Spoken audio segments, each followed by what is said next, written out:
Hello everyone, my name is Ultra Survivor and welcome to Caves of Qud. I found this game a couple of days ago and I've been playing around with it and having a lot of fun. I figured I'd show you guys. So we're going to do a new game. We're going to do a classic mode, which means we are on permanent death. If our character dies, the series will be over. We're going to create a new character.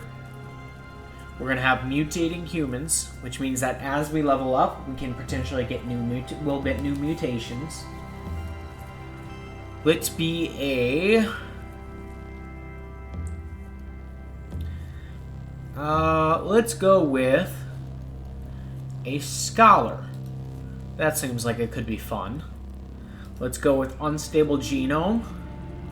Let's get some form of attacking move from the physical mutations.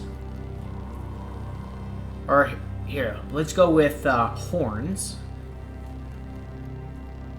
Then let's go with telepathy.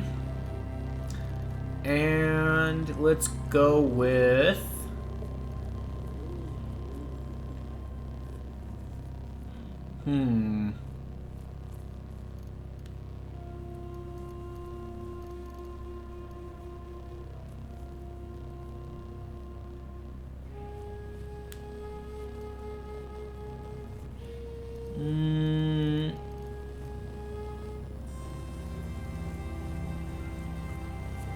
I'm not sure what we should go for the last one. But let's go with Siphon Vim. That sounds cool.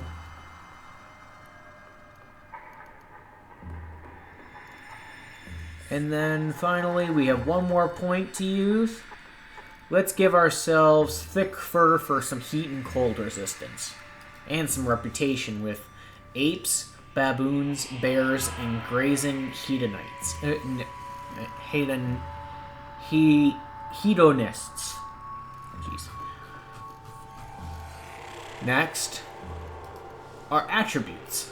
This will determine a bunch of different things. Our strength will determine our the damage we are able to do with or how effectively we can pierce an opponent's armor. Our agility is going to be our accuracy with weapons, with all weapons, and our ability to dodge. Our toughness is going to determine our number of hit points. Our intelligence is going to determine how many skill points we get per level up. And our ability to examine artifacts. Our willpower is going to be our cooldown for our abilities. And our ability to resist mental attacks. And our ego is going to be our ability to attack with mental abilities.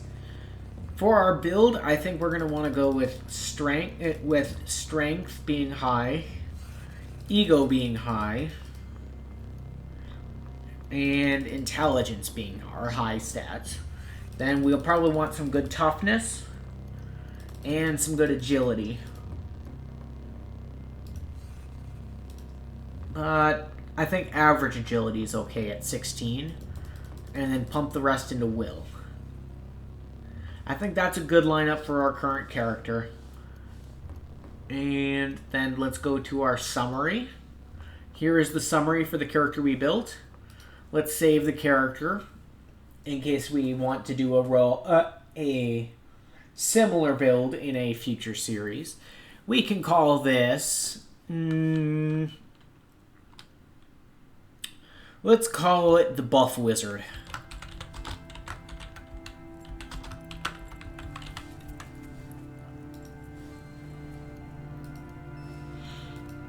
And let's give him the name of Jeffery Jawbreaker.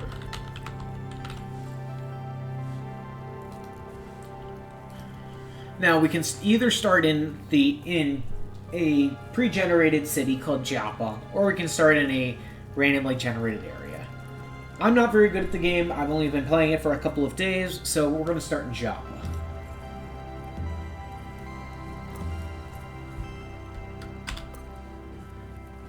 On the 17th of Talmud, you arrive on the oasis helmet of Joppa, along the far rim of Mogari Yi, the Great Salt Desert. All around you, the moisture farmers tend to groves of viridian water vine. There are huts wrought from rock salt and brine stock. On the horizon, Qud's jungles strangle deep chrome steeples and rust archways to the earth. Further and beyond, the fabled spindle rises above the fray and pierces the clouded ribbon sky. So this is a post-apocalyptic game. There is this is effectively a world far, far in the future where all the water on the planet is turned into salt water. And there are creatures.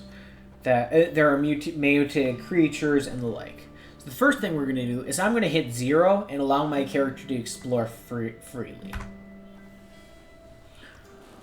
This is just good for overall exploration. Now it seems that we have found something immediately. We found an engraved floor cushion. The engraving. This item is engraved with a scene of the life of the ancient Sultan Polyx. While on the trek through Kipar, Polyx lost control of her chariot and drove it off a cliff. By the grace of fate, a group of nearby flowers came to her rescue. For the rest of her life, Polyxis was in debt to the flowers. Which gave us history about the Sultan Polyxis. We also found a painted floor cushion. This item is painted with a scene from the life of the ancient Sultan Mapar. One auspicious day, in the godless quarter of Ekin, a healthy child was born to the Sultan at the shrine of Qarshik. At the moment of her birth, a token was found in every home, and in celebration, the people cried out in joy. The babe was named Mapar, but the people called her Tokenborn. We gained a note about the Sultan Mapar. Let's see if he finds anything else. Let's see. This is the Shrine to Resif, the last Sultan. In 3 AR, Resif cleansed the marshlands of plagues of Gair and taught Abram to sow water vine along its fertile tracks. That gave us a little bit of information on Resif.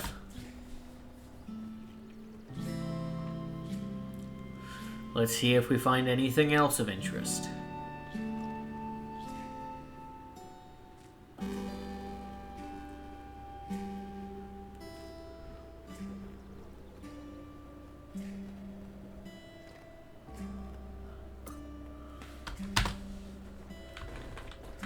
Being a scholar, one thing I have noticed, we gather a lot of this water vine because we harvest plants as we go on.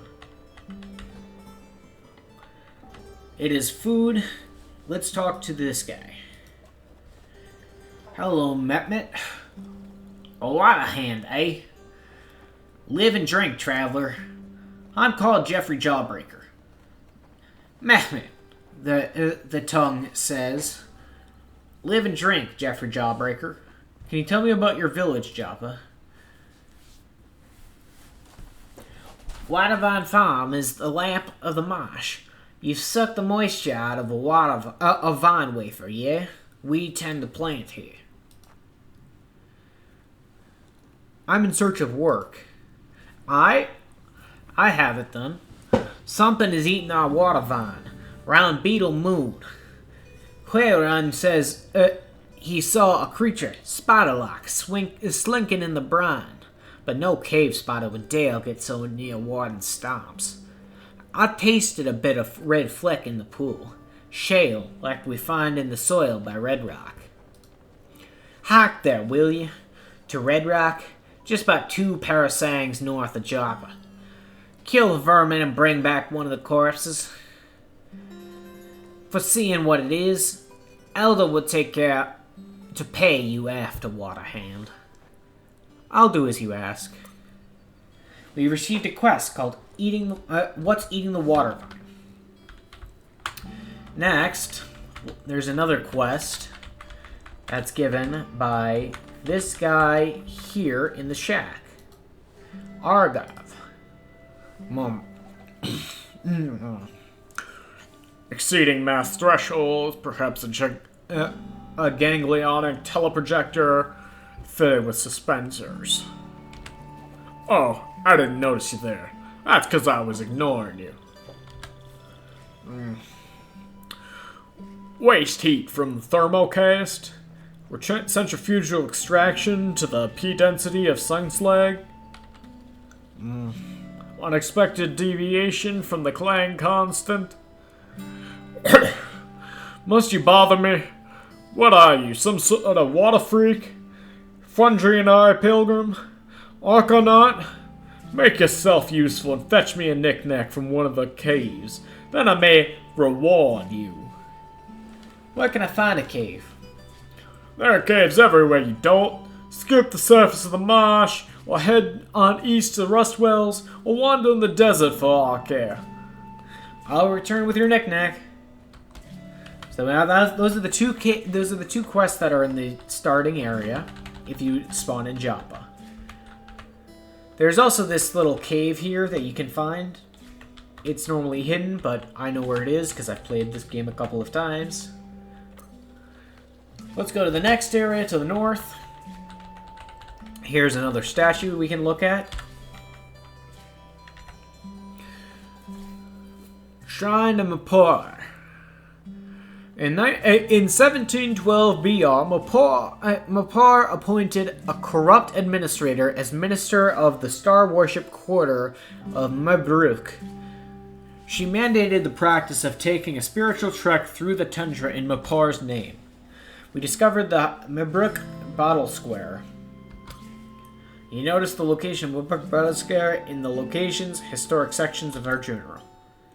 We have received a new quest called Visit Mabruk Battle Square. And we noted a piece of information about the Sultan Mapar.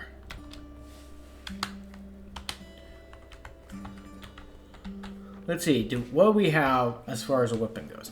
We have a staff, which as I recall is not actually that great of a weapon, but it's all we have right now. We also have this cask, which gives us... What?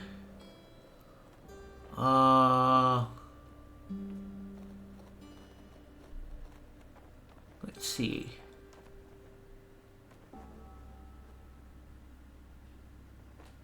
A 1 damage per round saved. Oh, potentially has bleed. It potentially causes bleeding. So on to the next section. Oh, there's a crocodile. Let's go fight it. If it doesn't die before we get there. Where'd it go?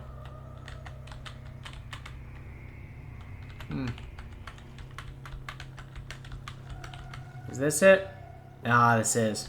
It died before we got there, so we didn't get to fight it. So, on to the next section. Let's do an auto-explore. Oh, there's a croc we can fight. It's fighting the lilies. Let's get in on that. Get 75 HP for getting the final blow. Nice. Oh, there's a statue here I almost missed. Shrine to Antarashir the First, the Chartese Devil of Alabul. Look. The shrine depicts a significant event from the life of the ancient Sultan Antashir the First, or Antarashir. At first light, under a rare and magnolia sky, the people of Hamlet of Sapod saw an image on the horizon that looked like an altimeter bathing in magnolia. It was Antarashir, and after she came and left the hamlet of Sapod, the people built a monument to her, thenceforth calling her the Magnolia Altimeter. That gave us some history.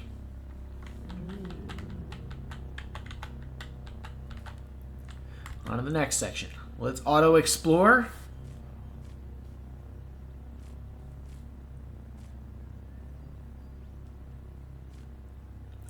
Looks like our character isn't actually finding anything.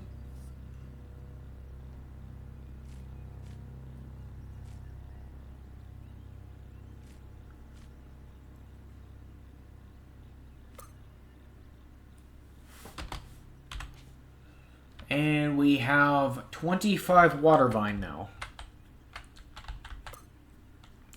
And we completed the first step, called travel, which was travel to Red Rock to find what's eating the water vine. We gained 50 XP. Let's auto explore. It is nighttime currently, so we can't see very far.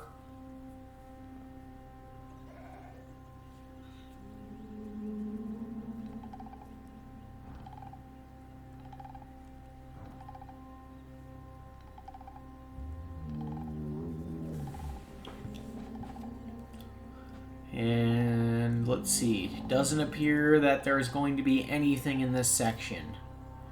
But you never know until you explore the entire thing. Nope, nothing. Now let's go up towards the north. And start exploring again. It seems that the baboons have a problem with the deer.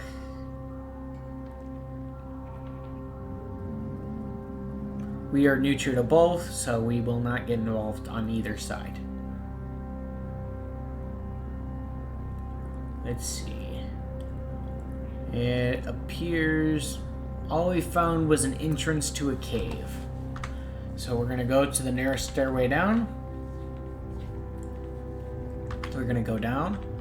And we're going to start exploring. The first Cave of Qud. Here we found a Snapjaw scavenger. They have a slender beaded bracelet and a staff. I'm not going to read all this. But if you'd like to, go ahead and pause the video. We killed it in one hit. Let's go. We took the slender beaded bracelet. Let's see if it has any special effects. Aside from just weighing less than normal, it does not have any effects on it.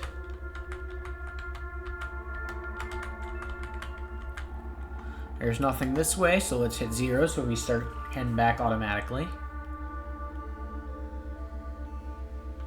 Oh, here is a giant centipede. Chittering legs in the high dozens, figure S-swerve, its shining trunk like the shine of a gigantic hominid, and it has bite. Let's fight it. Let's activate our Scion Vim to bind and steal 1 HP per turn. And then let's start running away. There we go. We sucked its life to death. And now we just have to wait like 200 turns to be able to do it again. Here is a Jilted Lover, which is Velterus Sire molted with thorns, reach for warmth of body. They hug the air in desperation. We should be able to kill it no problem. That's 1. That's 5, and it's dead. We also hit level 2. Which did not give us any ability points, but it does give us some skill points we can use. Here's all of our things that we already know. Let's see. We have that. We can treat... okay, we can treat basically all our injuries at a campfire. Whenever we begin the water ritual with a new creature, we gain 25 bonus reputation. If you purchase this power after you treat with a creature, you gain 25 bonus reputation the next time you treat with them. Okay, we have Harvestry, which is how we're getting all this additional food. Let's see. We could get Butchery to get fresh ingredients from animal corpses. We get spices. Okay. We have Staunch Runes, which helps us stop bleeding a little bit easier. We have Hurdle. We receive no penalty to our dodge value while sprinting, and can jump without interrupting our sprint. We have Gadget Inspection, which makes us much more successful examining artifacts, and we can deploy wiring. We have our main camp, which every character gets. And we could either get into...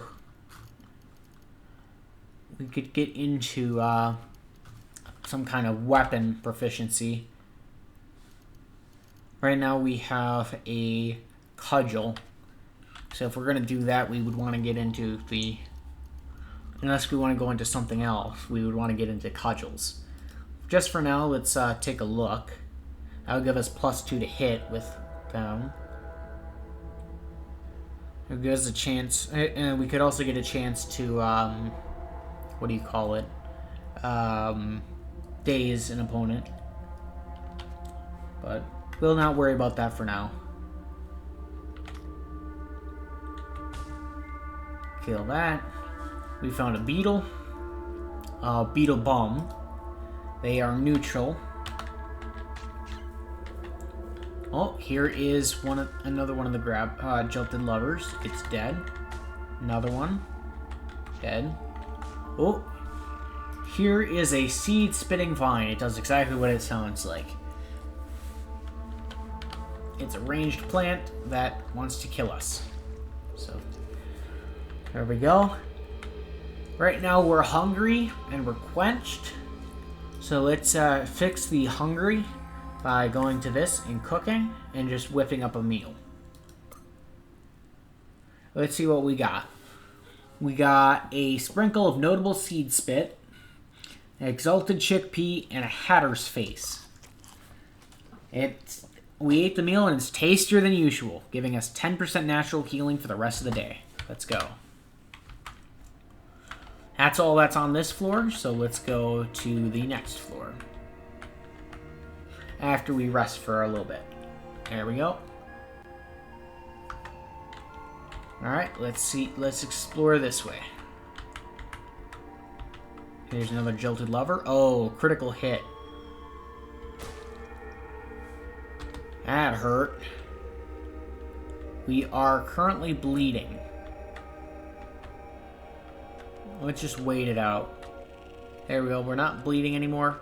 Now let's wait until... There we go. Fully healed. And let's see. Here's another jilted lover. Dead.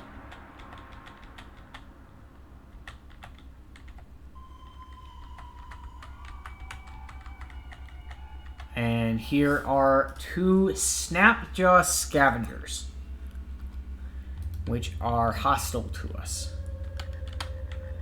Let's wait here and have them come to us. Ooh. Okay, let's move back 1.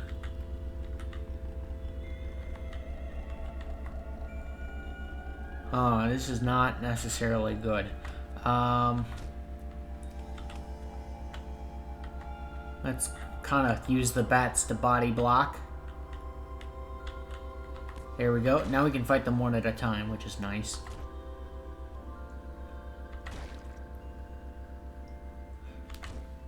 Okay. And ooh, that one survived. Nice. Now we can loot all their corpses. We can get a hand axe. We can get a pocketed vest.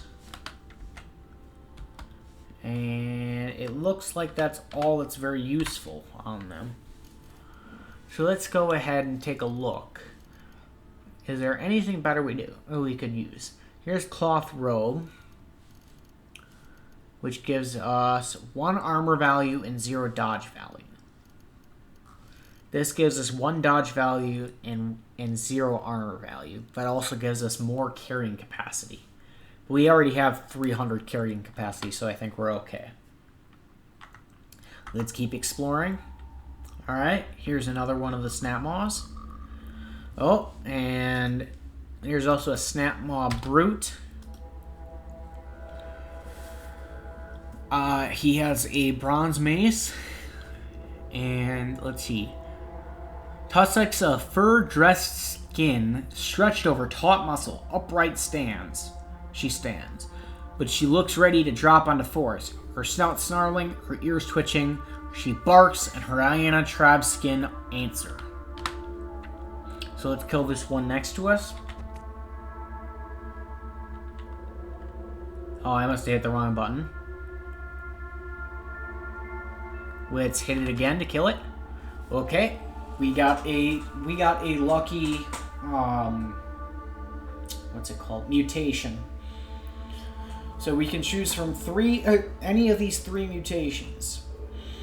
We can get electrical generation, which allows us to accrue electrical charge that we can use to discharge and deal damage.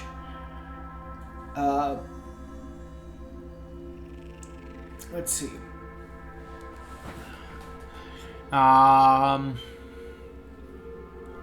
We can accrue up to 4,000 charge, accruing 1,000 charge per turn. Can discharge all held charge for 1d4 per 1,000 damage charge, or per 1,000 charge. Discharge can arc to adjacent targets, dealing reduced damage for every target, or for up to 1 target per 1,000 charge. EMP causes involuntary discharge with a difficulty 18 willpower save. We can drink charge from energy cells and capacitors. We gain 100 charge points per electrical damage taken. You can provide charge to equipped devices that have integrated power systems. So if we get a fiery sword, for example, we would be able to automatically charge it just by holding it, by using it.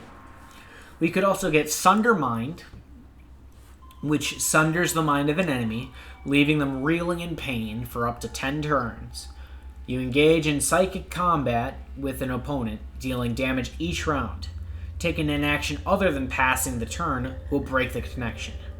Each round makes a mental attack versus mental armor. The damage is 1d3. After the 10th round, you deal bonus damage equal to the amount of total damage you've done so far. The range is sight and has a cooldown of 80 rounds. Or we can use get Stunning Force to invoke a concussive force in a nearby area, throwing enemies back and stunning them. That has a range of 8, an area of a 7x7, and creatures are pushed away from the center of the blast, stunned and dealt crushing damage in up to 3 increments. I think out of these, we're going to go with electrical generation, because I have not seen that before. We also hit level 3. And let's do the Siphon Vim from this guy. That should be able to give us a bit of an advantage in this fight. Let's see. This is not going very well, so let's run up here. It resisted our life drain. Great. Let's get another smack. Dang it, we died. Well, thank you for watching. That is the end of Jeffery Jawbreaker. Next time, we will be starting over again with a different character. Thank you for watching. Please hit the like and subscribe button if you enjoyed the content. You can always unsubscribe again if you change your mind.